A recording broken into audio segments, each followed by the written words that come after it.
Work power और energy में अभी हम वर्क के बारे में बात कर रहे हैं और वर्क में भी नेचर ऑफ वर्क डन। तो वर्क डन का नेचर क्या हो सकता है? तो हम फिजिक्स में पढ़ते हैं वर्क डन जो होते हैं किसी बॉडी के द्वारा या किसी पर्सन के द्वारा जो कार्य किया गया हो या किसी फोर्स के द्वारा जो कार्य किया जाता है या वर्क किया जाता है वो पॉजिटिव हो सकते हैं, निगेटिव हो सकते हैं और जीरो हो सकते हैं। तो आइए हम बात करेंगे positive work done, negative work done और जीरो वर्क डन क्या होते हैं। तो पॉजिटिव वर्क डन, पहला बात करेंगे पॉजिटिव वर्क डन या positive work. If angle between force and displacement is acute, theta is smaller than 90 degree. Acute क्या होते हैं? थीटा जब 90 डिग्री से कम होते हैं। Angle between force and displacement is acute means theta less than 90 degree, then work is positive. It means external force favor the motion of body. इस situation में work done जो होते हैं उस फोर्स के द्वारा वो होते हैं पॉजिटिव। यदि फोर्स 90 डिग्री से कम एंगल पे डिस्प्लेसमेंट जो ऑब्जेक्ट का जो डिस्प्लेसमेंट होते हैं, फोर्स जो ऑब्जेक्ट को डिस्प्लेसमेंट करवाता है या जो भी फोर्स, यदि डिस्प्लेसमेंट से फोर्स का डायरेक्शन 90 डिग्री से कम या एक्यूट होते हैं तो उस कंडीशन में जो फोर्स वर्क डन होते हैं, work done by the force is positive. It means force favour the motion of body. तो ये जो फोर्स होते हैं वो बॉडी का जो मोशन होता है उसके फेवर में रहते हैं, बॉडी को मोशन कराना चाहता है इस सिचुएशन में। तो बॉडी ये जो फोर्स होते हैं वो बॉडी को मोशन करना चाहता है। जैसे कि एग्जांपल दिया हुआ है, when a body fall freely under the action of gravity, when a body fall freely under the action of gravity, यदि कोई बॉडी अर्थ पे नीचे फ्री फॉल हो रहा है, तो work done by gravitational force, earth के द्वारा क्या ग्रेविटेशनल फोर्स यहाँ पे क्या गया। यदि पार्टिकल को ऐसे मैंने या किसी बॉडी को ऐसे मैंने इस पे ऐसे पकड़ के मैंने छोड़ दिया तो ये पार्टिकल ऐसे नीचे गिरेंगे, और नीचे गिरेंगे तो इसका डिस्प्लेसमेंट ये होगा, वेलोसिटी इधर है, डिस्प्लेसमेंट भी नीचे डायरेक्शन में। और इस पे फोर्स जो अर्थ के द्वारा नीचे station due to gravity force नीचे लग रहा है।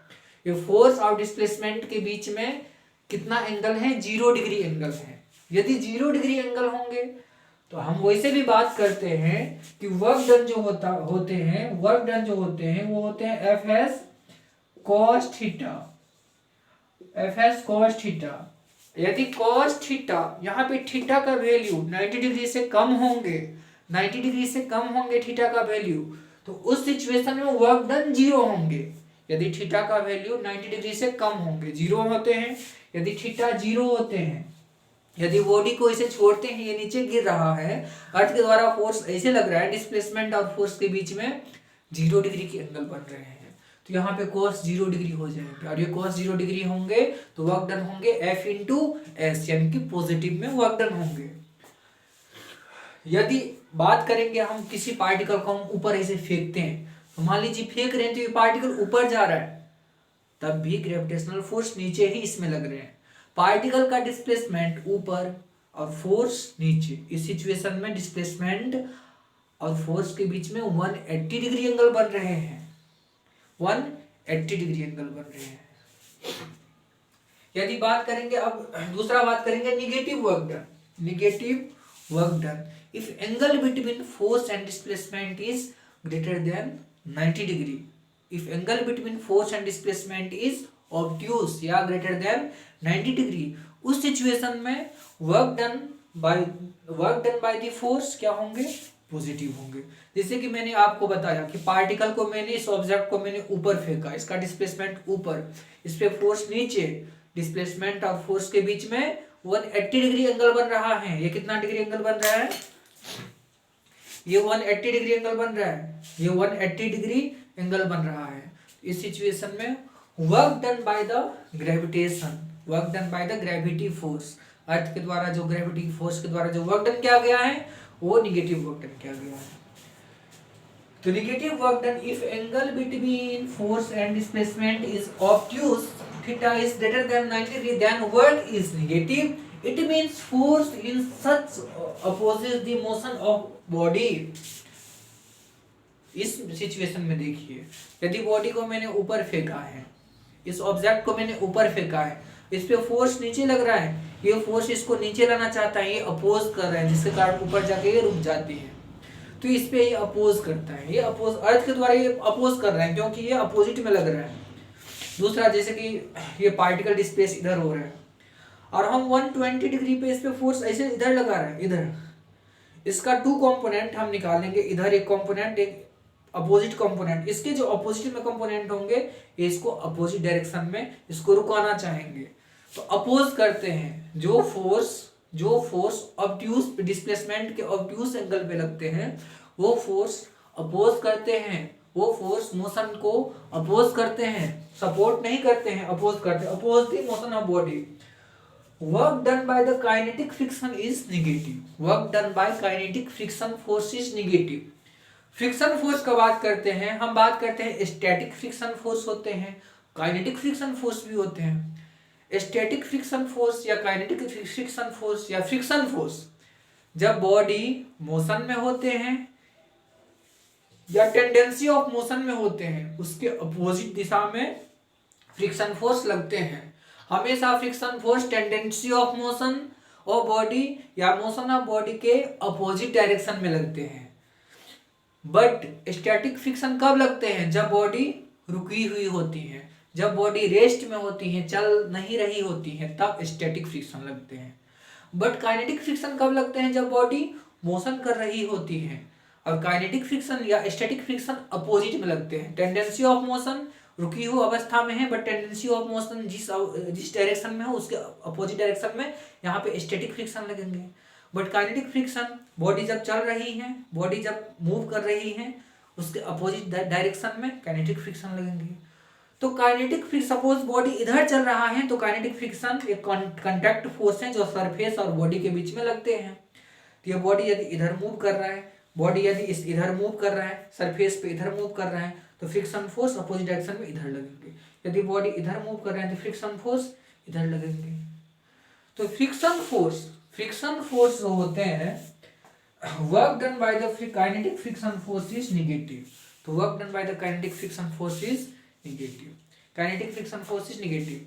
सपोज एयर रेसिस्टेंस का बात करेंगे, ये पार्टिकल ऊपर मान लीजिए मूव कर रहा है, तो एयर रेसिस्टेंस नीचे की ओर अपोजिट दिशा में इसको नीचे की ओर लग रहा है एयर रेसिस्टेंस के द्वारा जो फ्रिक्शन फोर्स इसमें लग रहा है वो नीचे इधर डायरेक्शन में, बॉडी इधर मूव कर रहा है। हमेशा जो फ्रिक्शन फोर्स जो होती है ना, काइनेटिक फ्रिक्शन फोर्स ये नेगेटिव होते हैं। तो work done by the kinetic friction force is negative. अब बात करेंगे, इसका ये एग्जांपल था, अब बात करेंगे zero work done. Zero work done किन किन सिचुएशन में जीरो वर्क डन होते हैं? तो जीरो वर्क डन जब फोर्स ही जीरो होते हैं, फोर्स लग ही नहीं रहा है, तो उस सिचुएशन में वर्क डन जीरो होंगे। Force equal to zero, work done zero. Displacement zero, force मैंने लगाया बट डिस्प्लेसमेंट वहां पे कुछ हो ही नहीं रहा है, तब वर्क डन क्या होंगे? जीरो होंगे। तीसरा सिचुएशन क्या बनता है? If angle between force and displacement is 90 degree. यदि ये इधर डिस्प्लेसमेंट पार्टिकल का हो रहा है और मैंने इस पे 90 डिग्री का फोर्स लगाया, तो इस फोर्स के मैंने जो फोर्स लगाया इस पे 90 डिग्री, इसके द्वारा जो वर्क डन होंगे वो जीरो होंगे। जैसे कि मैंने बात किया body moving with uniform velocity, ये एक एग्जांपल दिया हुआ है, देखिए इस सिचुएशन में भी क्या होंगे? वर्क डन जीरो होंगे। मैं एक सिचुएशन अलग से बता देता हूँ, इस सिचुएशन में भी वर्क डन क्या होंगे? जीरो होंगे। यदि body moving with uniform velocity, यदि बॉडी यूनिफॉर्म वेलोसिटी से मूव कर रहा है, इसका मतलब एक्सेलरेशन जीरो है। अब एक्सेलरेशन जीरो होंगे तो फोर्स भी जीरो हो जाएंगे, क्योंकि F इक्वल टू होते हैं m इंटू ए जीरो होंगे तो F जीरो होंगे।